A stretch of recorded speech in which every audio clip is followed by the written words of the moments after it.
You can see the no.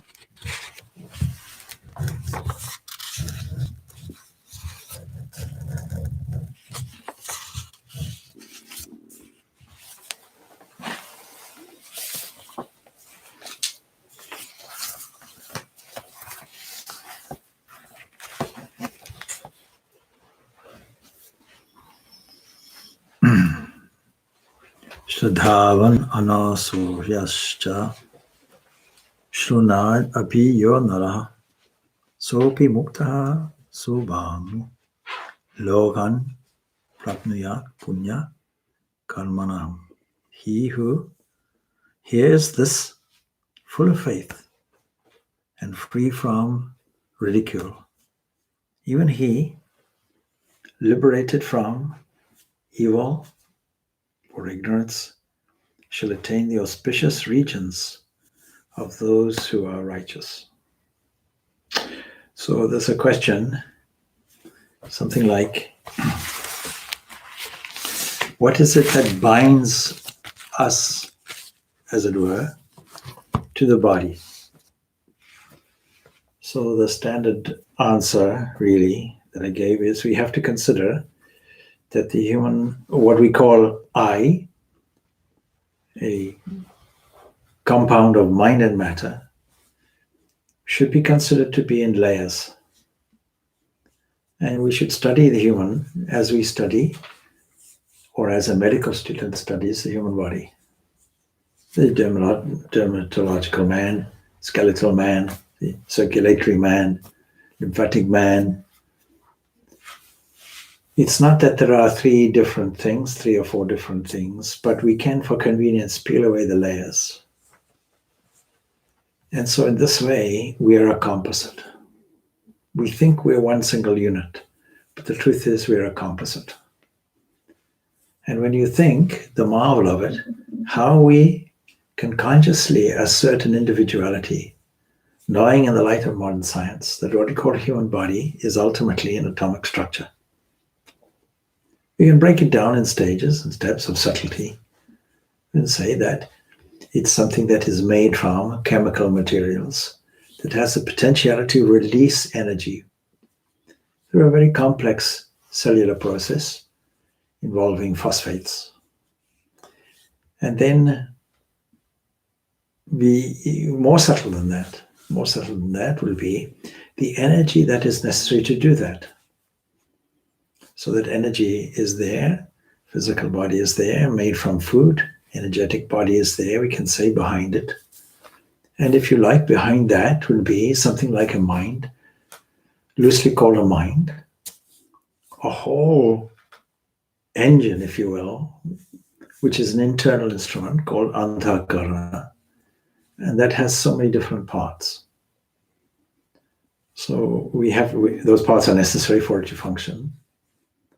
We have a kind of receptive faculty, but overall, a portion, Vivekananda puts it beautifully in this way in Raja Yoga, a portion of universal energy is somehow captured locally as a kind of wave vortex called chitta. And that we register as our individuality. But behind everything we know from studying Upanishads, Bhagavad Gita, and so on, that there is a unit there behind everything, sometimes described as a witness or a seer, sometimes described as an infinite invisible, sometimes described as something that is perfection itself. Something perennial stands there, and because of its presence, all the other things function almost by remote control. That's the idea about it. That's the yogic idea also. So when we classify all these material things, we have to incorporate them in a general category of nature. And when we come to this unit single thing, yogis call this Purusha. We update that in Vedantic language and call it Atman. As self, an intrinsic quintessential self. Now, what combines all this to seemingly make this real to us is really what we call Maya. And Maya has three constituent parts itself: the capacity to project, the capacity to hide, and ultimately the capacity to reveal also. It's that same Maya that reveals. And so by cultivating that aspect, purity, goodness, love, harmony, all those positive attributes, cleaning the mind essentially, we're able to neutralize all these other waves that we classify as rajas tamas. That is, things that are energetically self-centered. Thoughts and actions energetically self-centered. And those impressions that allow us to go into some kind of state of dullness, indolence, darkness, as it were. And the whole of nature is seen to be a combination of these three things. One dominating normally more than the others.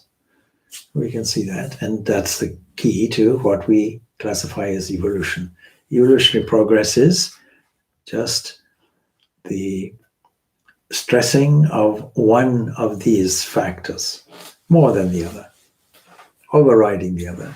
Ultimately, we have the capacity to consciously, deliberately allow sattva, the revealing factor, to dominate all the others. What makes this whole thing are these three gunas.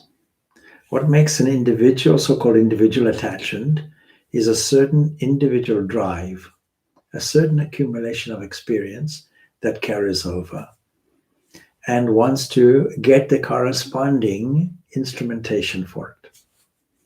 So this is really our doctrine of transmigration, that we carry forward all our experiences, classified as karma, but that aspect of karma, which is the effect. Cause and effect are just variations of the same thing. So this is very pertinent to our study of this Bhagavad Gita, because we deal with all those subjects, particularly the subject of action. Ideally, if we don't want to disturb the mind, we have to act in a certain way that creates a certain calmness. How easy is that? We examine all our particular activities and all our thoughts and intentions behind it. Then what will we find? We'll find most of our actions, conscious actions anyway, and they're deposited into the unconscious mind anyway by repetition and habit. But all of those conscious activities really are intrinsically for our own benefit primarily. When we learn to shift that and do things for the benefit of others, then a whole joy and internal awakening occurs. We call this growth. Growth because it is our nature to do that. Our nature is the quintessential self. It is really not our true nature to have a character or personality that we have, or a sense of individuality with all the accoutrements around it. All of the miscellaneous things that are associated with it. That we have a stamp on it which says I. And even when we study this physical body, we can't even legitimately put an individual stamp on it. What we call a physical body is just an atomic structure. And it was formerly thought that the atom was the tiniest, smallest of all material particles available to us. And we only knew about this. Of course, the Greeks had the idea, and ancient Indians had the idea too. They built a whole philosophy of it called the Vaisheshika. But let's give it to Democritus, who had this idea of atom, and that Aristotle didn't like it, so it kind of fell away. And then it reemerges. So a man called Boltzmann suggested. And a very famous colleague of his thought it was a joke. He thought that he wasn't being serious. This is impossible. Can't have such a thing. Where is it? You think there's such a thing like that, but where is it? But then we find that Dalton then comes across how do we explain the periodic table and things like that? We find that yes, and then there's the discovery of the electron itself, and so it goes on until we have the most fundamental particles that we know of now, and that is threefold. Interesting. 3 gunas and 3 fundamental particles. And even when you say particles, we have to wiggle our fingers like this. They're particles for operational purposes, mathematical purposes. But really, are they actually particles? Can we say exactly what they are? No. They're kind of vague, oscillating, vibrating thing that does not obey the rules of our working, waking world. Is it possible that we are just these 3 components, 2 quarks and 1 electron? These are the 3 components. And they're the same components that make the furthest galaxies in the universe.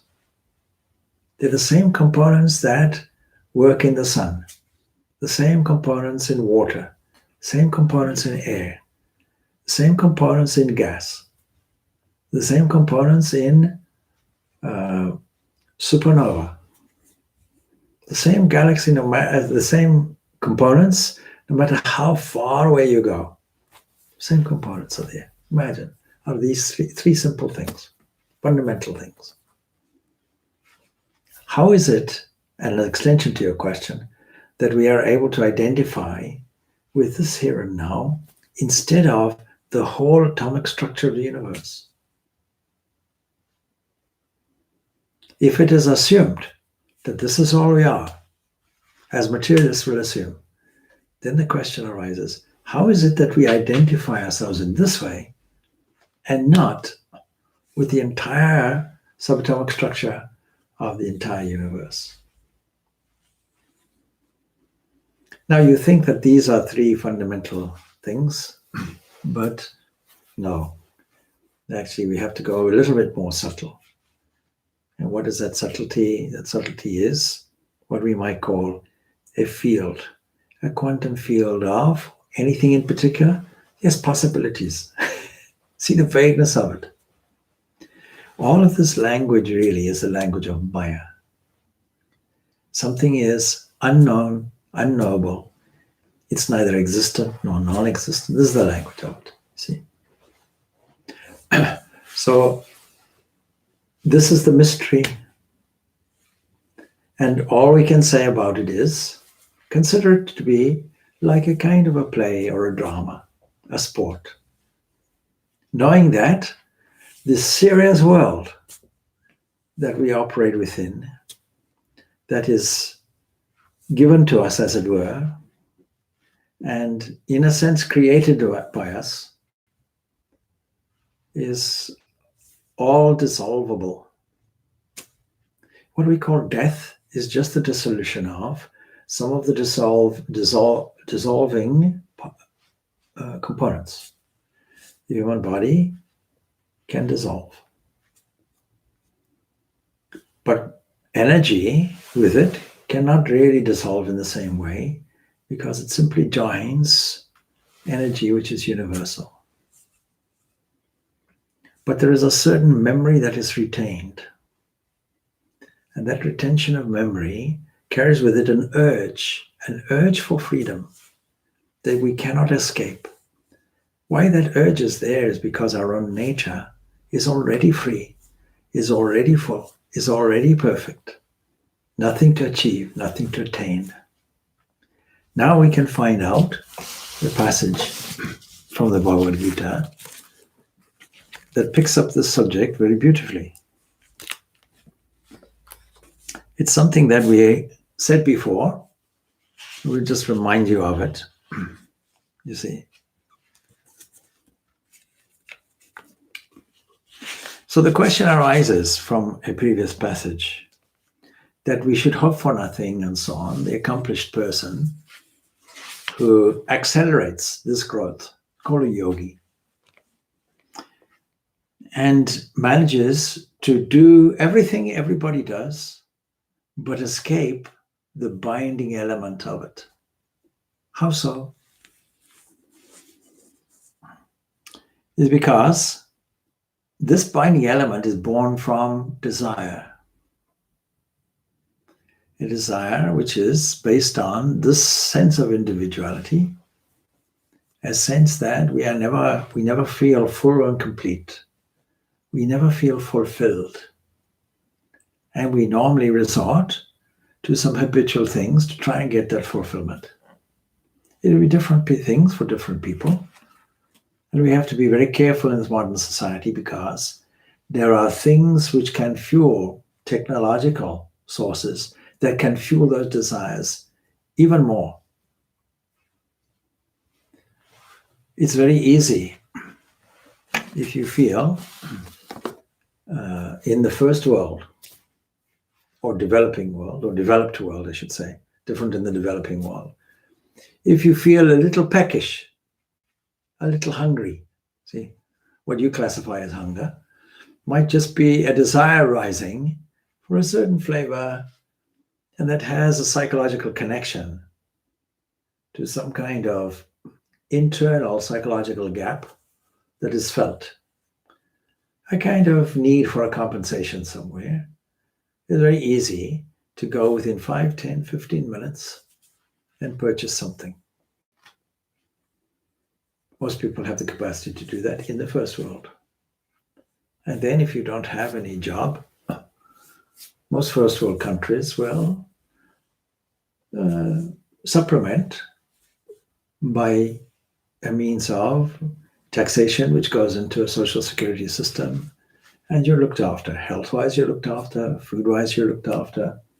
There are exceptions. For example, homeless people are still there. And it relies on people's charity, organizations' charity, to try and cater for that. But by and large, people who complain about this or that in the first world have no connection with the developing world, what we used to call third world countries, where a vast majority of people live from hand to mouth, and we'll be very grateful for even a fraction of what is available in first world countries. Even so, there are disasters everywhere, first world or third world, natural disasters which are there. In India, for example, in Kerala, we find that as a developing country still, but we find so many thousands displaced. Displaced means what you held on to dearly is all gone. And not only that, but so many deaths, 300-400 deaths not. So, and then of course, if you're a survivor, some of those deaths are people connected with you. A mother-in-law gone. You might consider sometimes that might be a blessing, but never mind. But in seriousness for the person, it's a painful thing. And a child, more painful. Child is gone. Imagine that, you see. So do we learn a lesson from that? Not just a practical lesson on how to manage things better, how not to release dam water in the face of floods so rapidly, all in one go, and things like that. Yes, there's some practical lessons that we learn because we have this intellect and intellectual capacity to reason things out, to plan and to execute the plans. And provided that is done selflessly with the view of the society members involved, with their benefit in mind, then things work well. But you see, the simpler things are, the better. And so not owning things and so on, content with whatever you have, hoping for nothing, self-controlled, having abandoned, it says, all possessions, that is attachment to all possessions, and performing karma, that is action, by the body alone, the body is doing it. See, the sense of I went from it. The body is doing it. And last week, or the week before, I'm not sure when, I described a scenario where somebody laboring under stress will undergo an exercise where they walk from a certain area to a chair and register nothing more than is an ordinary occurrence I went, here's a door, I went from there, and I myself paced out the necessary steps toward the chair, and I myself sat on the chair, and now I'm expecting further instructions. Further instructions being, relax now, close the eyes a little bit, put yourself in the present moment, and now visualize. Use the capacity of your imagination to visualize some entity looking like you. You can even name that entity after what you conventionally call yourself, walking from the door. That is walking. It's a body that is walking, and then a body that is sitting. By that sense of dissociation, immediately we find a certain calmness of mind. The disturbance of the mind comes from our attachment, from our association with the object. And the body is an object which we somehow take to be the subject. And so all of these disciplines are necessary to make this disconnection, make this dissociation, make this clarity that really that entity is the quintessential I that does not move, that does not act, that goes nowhere. It's nature itself that does it, in this case, the body. But then you see, the question then arises, if you hope for nothing and all of the rest of it, how will you sustain your body? And the means that most people sustain their body with is work. How will you sustain the body? How will you keep it up? How will you maintain it? If you have no material possessions, how is it possible? And the answer comes as an ideal. So that answer comes like this. Yadracha lava samtushto tandvatito vimatsaraha samasinda asidaucha kritvapi na nibadhyati. Content with what he obtains without effort. Without effort. Nature is a provider. We can block, of course, things with effort. Effort normally means anxiety. Does it mean that we should sit and do nothing? No. Still working, but mentally accepting whatever comes. Without effort, effortlessly, nature will provide for you. Now, once we consciously, deliberately put an intention in, imagine what we'll get from it. Free from pairs of opposites. What are these pairs of opposites? Somebody praises you, somebody blames you, somebody is concerned, will I be successful? Or will I fail in this task? And every personality type will have these pairs of opposites based on a desire and a fear. So without envy, without thinking, I wish I had this. I wish I was like that person. And balanced in success and failure, though acting, he's not bound. He's not that he's not acting, but he's not bound by it. Your question was, what binds you?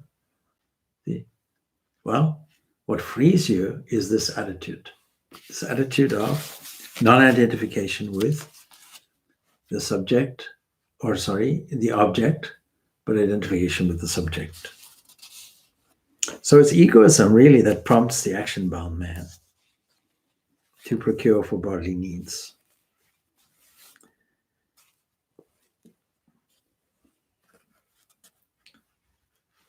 See, what we mean by normal action, which is binding, so-called normal action is binding, is because it is orientated around the sense of egoism. And is what we equate with as, we might say in this language, sin. Sin means ignorance. Ignorance, so if we knew the truth and the true nature of things, we wouldn't act in this way. But our so-called normal way of behaving, our action, our karma, has a retarding effect on our moral and spiritual growth.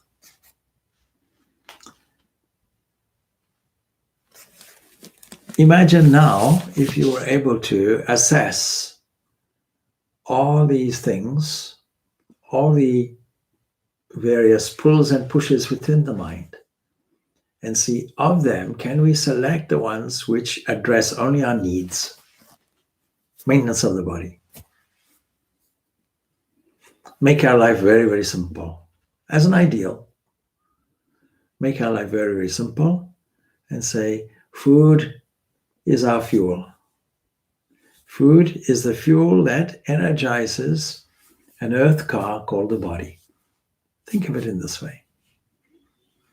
What is the requirement for sleep? What is the requirement for work? What is the requirement for leisure? Leisure is also important. What is the minimum requirement for me to lead a life that is intrinsically not egocentric? And see if we can head for that as a kind of model of how we can act without the action being binding in any way.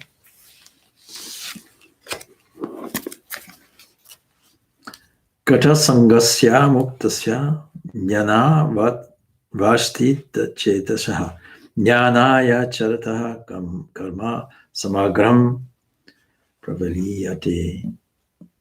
So a very significant statement. Karma samagram pravaliyate. What karma? All that karma, whatever karma you have, as an effect, is dissolved. In what circumstances? When the mind is absorbed in knowledge, performing work for, this technical term here, yajna alone. His entire karma, it gets dissolved, melts away. How do you melt away all your effects, deleterious effects? How do you allow that just to dissolve and melt away? Every action you do should be done as yajna, a sacrifice. You can do it in a number of ways. See, every action anyway is a kind of sacrifice. If you put something in a fire, you've sacrificed the form of that, the shape of that, the qualities of that, and transformed it into ash and smoke and other things. Isn't it? If you take a piece of rolled paper and put some, dried leaves in it and puff away on it, then you can see how it burns. Where is it going? If you're able to catch that, you'll see, and then do a mass balance. You have at the end what you had at the beginning, but in a different form, a different shape. Plus you have the added smear on the lungs itself. So there are those effects too. What is a cigarette? I'll be bold enough to say it's something there, some manufactured long thing that you hold in your hands with a fire on the one end and a fool on the other. So let's take that simple example. Every action will have some kind of appearance of something, new transformation of something, and a sacrifice in the sense of something else. Now, supposing you take that example and say, you say I'm a fool, yes, but I can't give up this. Well, why not? I have been doing it for so many years, and whenever a little stress comes, it helps me, calms the nerves and so on. And plus the nicotine, you see, they say, yes, but if you stop for 3 days, the nicotine is gone. So just psychological habit is there. You can do away with it. So at some period of time, in most religions, you're asked to give something up, to sacrifice something. And in Christianity, it's the Lent, isn't it? Not borrowing and lending, but Lent. You give something up. And of course, the Muslims have a very strict version of that, because you can fast as well. Every religion has an element of fasting. But you can give something up in Ramadan. Imagine now, particularly in the northern hemisphere, where in the summer, normally when Ramadan is, where the sun only really sets around about 10 o'clock in the evening and rises around 4:30. And you're not permitted to take even water, in most cases, between that period of time. Now, of course, a great deal of self-discipline is involved, but you get used to it. And of course, many people break the spirit of it by having a feast. As soon as the sun goes down, 10 o'clock, you eat as much as you can. But those who really take it seriously say, no, what was I doing? Was I just sacrificing, making things hard for myself? Or was there something deeper meaning in it? Did it give me the opportunity to control the sense organs and steer my attention in a different way? And then was it really sacrifice? Did I really feel that I gave something irreplaceable up? Or did I replace it with something much more valuable, much more joyful, much more profound? Did I put God there in religious language and automatically leave off interest in the other things?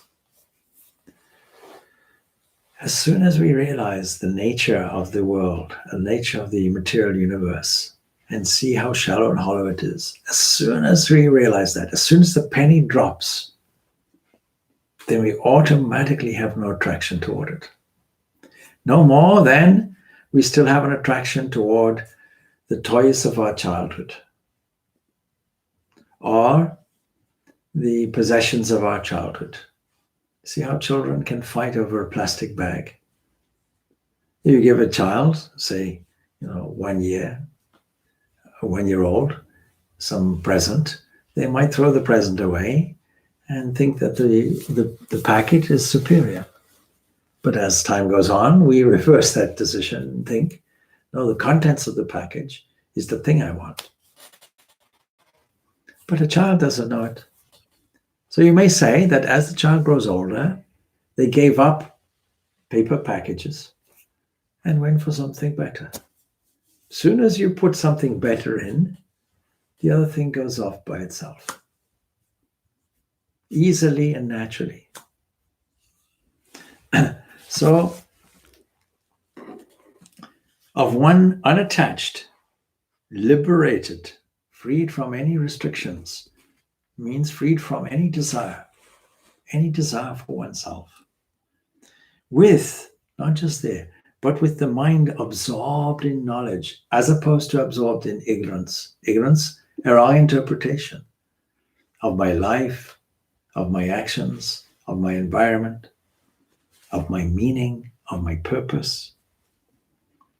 Performing work, not ignoring work, performing work for yajna alone, sacrifice alone, a sacrificial act, a sacred act, an act that originally involved fire, where wood was sacrificed, herbs were sacrificed, ghee was sacrificed,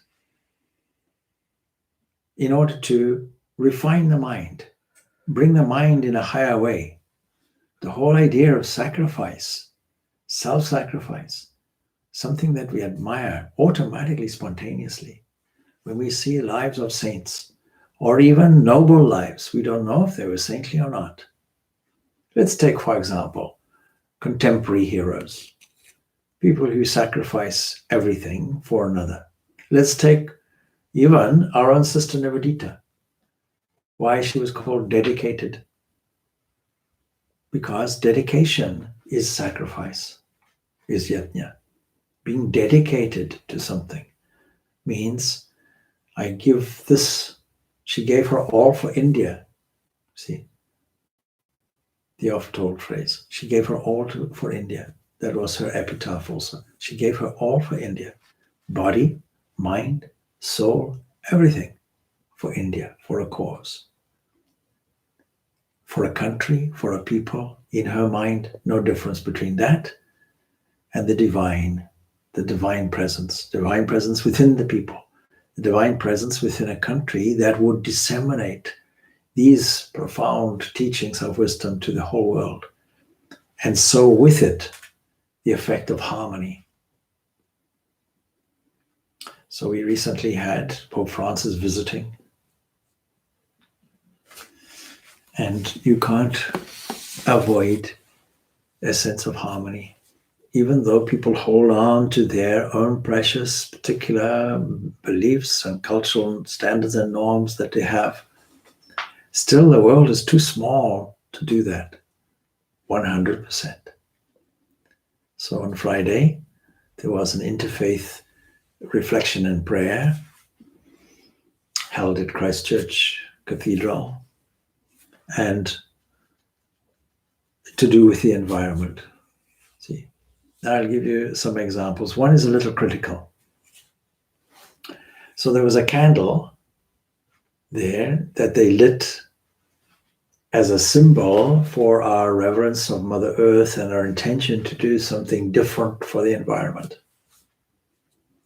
But they lit it with a lighter that used fossil fuels.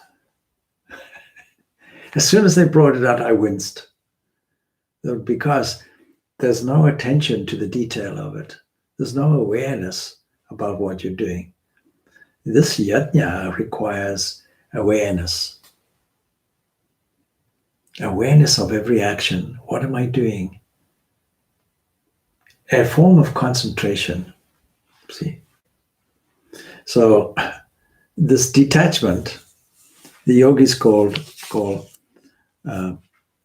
apigraha, is one of the 8 limbs, ashtangas, 8 limbs of yoga. Patanjali Yoga Sutras is there. And yam contains 5 things. And the last one is apigraha. Now Vivekananda puts an interesting interpretation on it, because it really means unattachment. It means the absence of any envy anywhere. And he puts it in this way: non-receiving of gifts from others. And we find a duplication of that here in this Bhagavad Gita. Because if I get a gift from somebody in this sense and feel then obliged to return it, it's a form of binding. I'm now a slave and they're the master. They have full control over me. I often think of an example in Zimbabwe where a wonderful devotee offered something like $1 million Zimbabwe dollars. In those days, $1 million Zimbabwe dollars is the same as American dollars. And I refused it. I declined it on 2 grounds. Firstly, I knew in the passion of the moment they would regret it eventually, and it would leave them with nothing. Secondly, it would have made me their personal slave. I would have been indebted to them. Same with organizations and institutions that are supposed to be charitable, coattailing to politics and politicians. Same thing goes, bowing and scraping to that. So across the board, this apigraha is there, and it goes into the next stanza, but the palms, says Sri Ramakrishna, the palms and the knife have to be smeared with oil before cutting open the jackfruit, a very sticky fruit, and removing the pulp. Otherwise, the gummy juice in it would stick to the fingers and cause hindrance. In that way, protect yourself with self-knowledge before you seek wealth and other worldly things, which would otherwise entangle you. They're not saying don't have them. Don't have the attachment to them. Otherwise, how does a King Janaka work? See, surrounded by all these things. So get the knowledge first. Get the purity of mind first. Thereafter, you can surround yourself with that and get the wealth for the good benefit of all including yourself. And then it goes on, in answer to a question, how should the sadhaka or spiritual practitioner view worldly life then? And the answer is an elaboration of this one principle, and that is sacrifice, yajna. Now it's put in this way.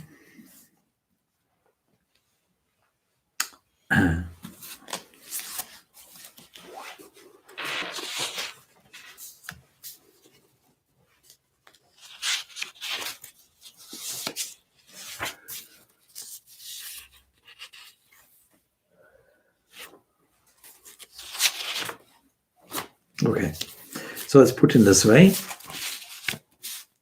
Brahmarpanam, that is, the offering is Brahman, the supreme principle. Whenever you do any action, understand the very offering itself is Brahman. See God in the offering itself. And we find many examples of different things that are being offered. We can offer the activities of your day. You can offer your home. Lord, this is your home. I'm caretaking it for you.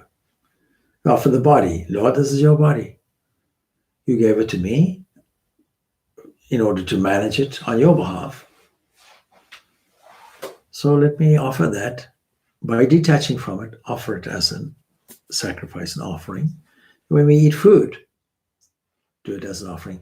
Everybody has to eat. So all the activities that are necessary in your normal daily, everyday activities, make them sacrificial. Make work worship. If you like, you can coin the term worship. Let's undergo worship. Work is worship with that attitude. Brahmahavi. Brahman is the clarified butter, something that I would normally put in to sustain the fire. Why clarified butter is used? Because it's a product of the cow. The cow represents God's grace flowing to us continuously. And when you make the butter, what you've done is you've taken off the top, the cream, and clarified it. It's clarified. It represents purity. And in the yajna, in the havan, ghee is offered. Clarified butter. Brahmagno. If you were to take a fire and offer into that fire itself is Brahman. See God in the fire. Even if you light a lamp, see God in the match that you strike. See God in the fuel that is being lit. You see, when we do the arati, it's the ghee, the lamp with 5 wicks in. This is made from ghee. When you're preparing that, would you not think ghee is a symbol of God's grace? A fuel being used that the cow freely supplied to me, and I'm offering it back. What a beautiful way of thinking. So Brahmagno, in the fire of Brahman, by Brahman, Brahmana, Hutam is offered. Hutam, the thing that is offered, and the one that is worthy of offering to is derived also from that. We get the English word God from Germanic, Hutam with a G. And that comes from Sanskrit, Hutam, the one worthy of offering to. So God is worth offering to. Brahmeva tena gandhavyam, that Brahman only shall be reached by him, tena, Brahma karma samadhina, by the man who is absorbed in action, which is Brahman alone. We put Brahman everywhere. So, in totality, the offering is Brahman. The clarified butter that you use is Brahman. Offered by Brahman in the fire of Brahman, in the case of eating, digestive fire. Unto Brahman truly he goes, who cognizes Brahman alone in his action. And typically we say this, extracted prayer, before we eat. See the correlation? Is a way of saying that in the old days, this formal sacrifice, making a fire with an elaborate process, using 2 sticks, initially rubbing it with great difficulty, getting a spark, making that catch on to the rest of the fuel, sustaining it with ghee, offering samagri, herbs, with a beautiful scent that has a therapeutic effect throughout the forest, putting that in with each offering, some kind of intention, a mantra, which ends not for my sake, but for the sake of all, that kind of thing. See, am I offering this? Isn't it the same thing when we eat? Aren't we also making an offering into the digestive fire here if we value it in the proper way? So by revaluing all these activities more as a sacrifice or a yajna or a sacred holy ceremony, not to get something, that would be karma, but just for the sake, for the love of it.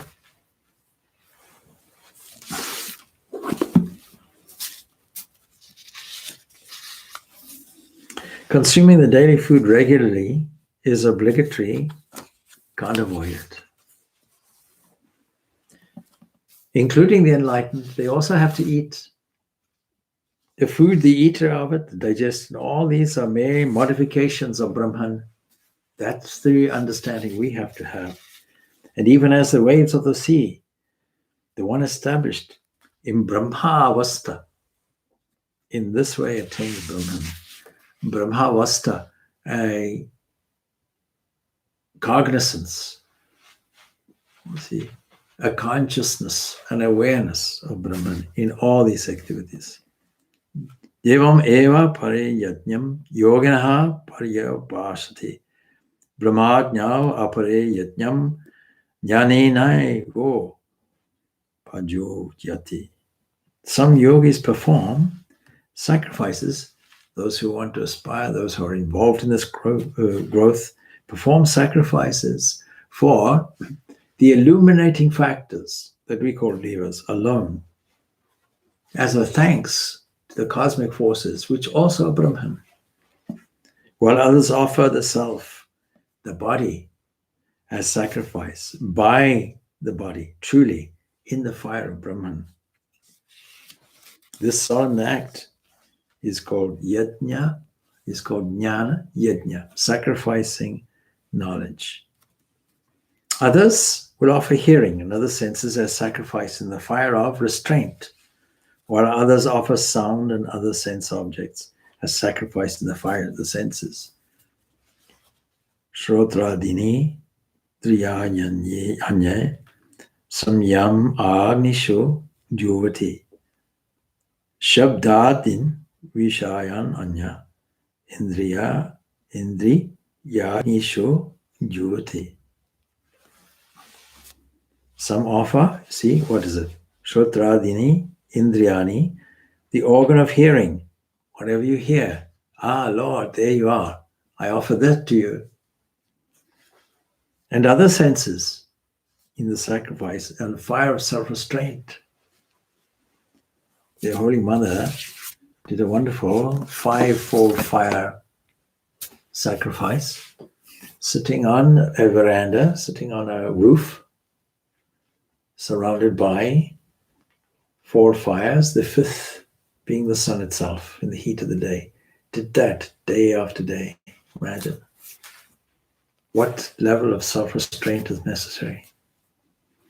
Self-restraint, we have so many opportunities in a world flooded by technological advances and opportunities. We can almost forget how many things we see with your eyes that are not useful to us, indeed that are deleterious to us, that create delaying factors, that steer the mind away from our destiny. How many things we hear, scandal, and so we can block it off. Or engaging anything that takes us away from our central journey. It's easy to get distracted. The senses of themselves don't get distracted. The attention plus the senses gets distracted. Purnananda uses that example in Raja Yoga. He says, if a carriage in his day, we updated, if a car, he comes and we hear it, the attention goes toward the ear. But if you're engaged in what I'm saying, if what I have to say is thoroughly interesting, then any amount of cars can pass, you won't hear it.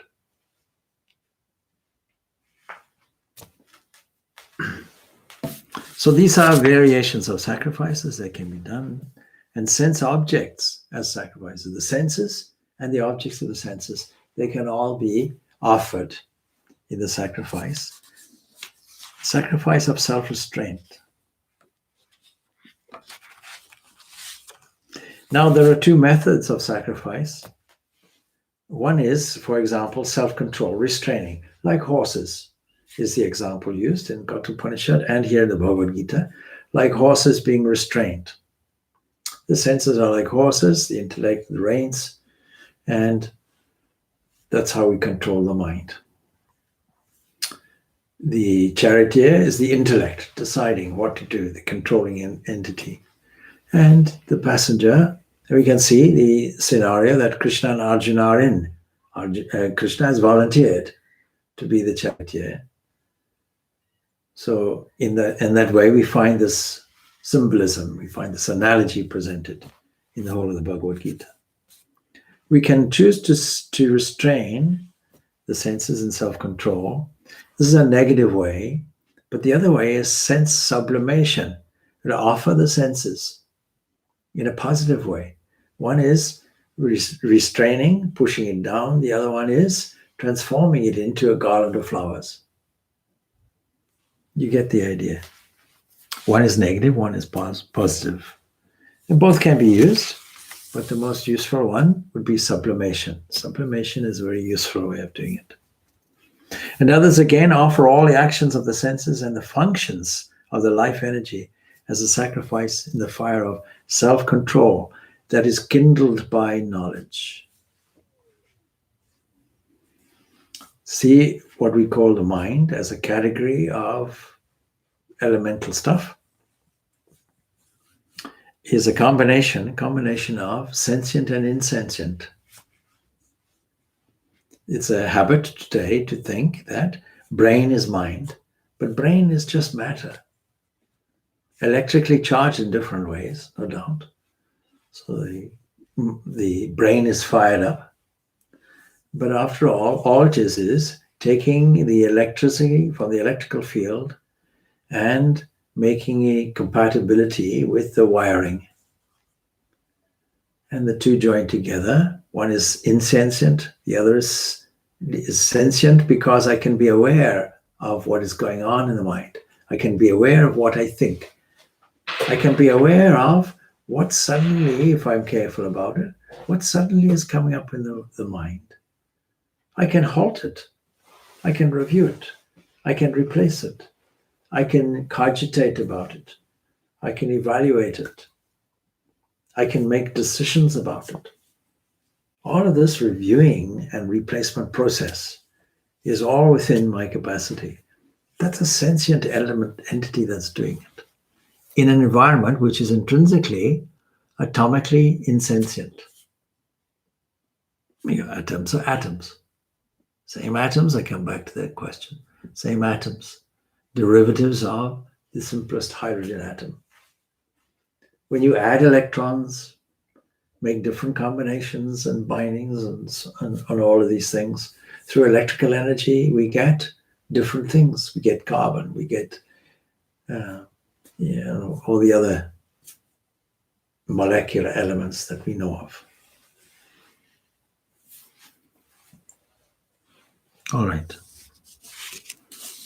The performer of the sacrifice of knowledge goes unto Brahman. That's the purport of it. And then others will offer austerity as sacrifice, while others offer self-denial. Some offer extreme vows. Some offer sacred study. And some offer knowledge as sacrifice. In any event, sacrifice is necessary. You do it as a sublimation, it becomes a pleasant thing. It goes on with other examples. Others offer as sacrifice the outgoing breath and the incoming breath. Breathing is something we take for granted. As you're talking to me, are you aware that you're breathing? Now, if you shift your awareness, you can be aware of it. Then if you do pranayama, see, something like that, you'll be intensely aware. If you do it as a preparation for meditation, you'll be aware of something like an ocean See how the ocean, the waves come in, the waves go out, the waves arrive on the shore. Listening to the ocean is a very pleasant experience. Yeah, listen to the breath in the same way and say, this is not my breath. Since you, Lord, are fueling this breath, since you, Lord, are providing this, are moving the diaphragm muscle up and down, are providing the air that is being used and all the arrangement of it that involves plants and photosynthesis and any manner of things. And can you see how useful that oxygen component is for me?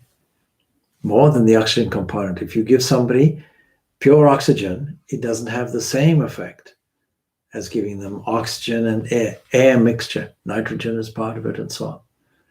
Oxygen is only 20, 23 or something percent. So breathing that in, being aware of it, and exhaling it. The exhalation is a life giver for plants. Restraining the flow of the outgoing and incoming breath, solely absorbed in the regulation of the life energy. You ask people who practice yoga, why are you doing this business, this breathing in, this regularity of pranayama and so on and so forth? Oh, it calms the nerves. No doubt it does. But add an enthusiastic dimension to this. Make it a yajna, a sacred offering, sacrificial activity. And see what happens. See if you need this pranayama after all in any event. And so the yogi endowed with serene mind may practice deep rhythmic breathing, avoiding kumbhaka as far as possible, because suspending the air, unless you're practiced in it and trained in it and have a guru about it, then restraining your air, the air will create strain. So violent and incorrect practice, in fact, of pranayama will shatter the nerves and bring in a neural complications. So when I teach yoga teachers about some basic aspects of pranayama, I ask them, please avoid anything more complicated, because if you teach that to people who haven't learned to restrain all the other things. So again, we come back to Patanjali Yoga Sutras, where pranayama is one of the limbs, but before that is brahmacharya as one of the yams, as one of the restraints. Brahmacharya is there. Now, we just had the Jain puja here, which was there on Saturday. And in studying a little bit of Jainism, we find that the most important disciplines in Jainism are these same 5 things which are there in Yam of Patanjali Yoga Sutras. Exactly the same. They understand it in slightly different ways, but basically it's the same thing, exactly in the same language, starting off from their point of view with the most important thing, ahimsa. Do not injure anybody or think of injuring anybody. No injury in thought, word, or action. That governs everything else. The same thing with Patanjali Yoga Sutras. Ahimsa is there, Ashteya is there, non-stealing is there, truthfulness is there. All of these things are there, and brahmacharya is there, self-restraint. And then this great thing of non-attachment is also there, aparigraha. All right, so we leave it at that. We go on with the theme of sacrifice in a subsequent talk and broadcast next week. But you see, all these talks have a limited value. They may be inspiring for a moment. They may be also intimidating. Somebody says, oh, that's a high ideal. No, but practice as much as you can. So all these principles, devoid of practice, have no meaning. So these talks need to be reflected on. See the system? The system is, see, Shravana, Manana, Nididhyasana. Hearing it, you heard it. Now the next thing, reflect on it, reflect on its meaning, find out what is the value, and not just the value to everybody, the value for me as a listener. And then having found its value, then meditate on its meaning, incorporate it, making it a part of you. And most importantly, allow that to lead you to a different way of behaving, a different way of evaluating your normal daily life. Even a little bit of this practice, a little bit of karma yoga, we are told, will have its effect, purifying effect. Why are we doing any actions? To purify the mind. Yajna is a purification process, a mixture of sacrificing and bringing something new and better in. Sacrificing with a certain value, not a sense of deprivation. Because if it's a sense of deprivation, you won't do it for very long. And the key in sadhana is that people complain and find it difficult. There's an initial struggle, like pushing something up a hill. But when you've gotten over the hill, then it's easy and it's all downhill. No effort required. But initially, because we're forming a counter habit, Vivekananda's language is forming a new groove, making a new groove in the brain, a new street in the brain. What we call today is neuroplasticity. We learn something new and it forms a new groove in the brain, as it were, and there's an inherent resistance to it. Well, you can get over that resistance, see the value in it, and then do some practice about it. Then we get the rewards of it, and the rewards are sufficient to urge us forward and do more and more and more. This is called sadhana, spiritual practice. Leave it off there. Om Shanti, Shanti, Shanti, Shanti. Peace, peace, peace be unto all.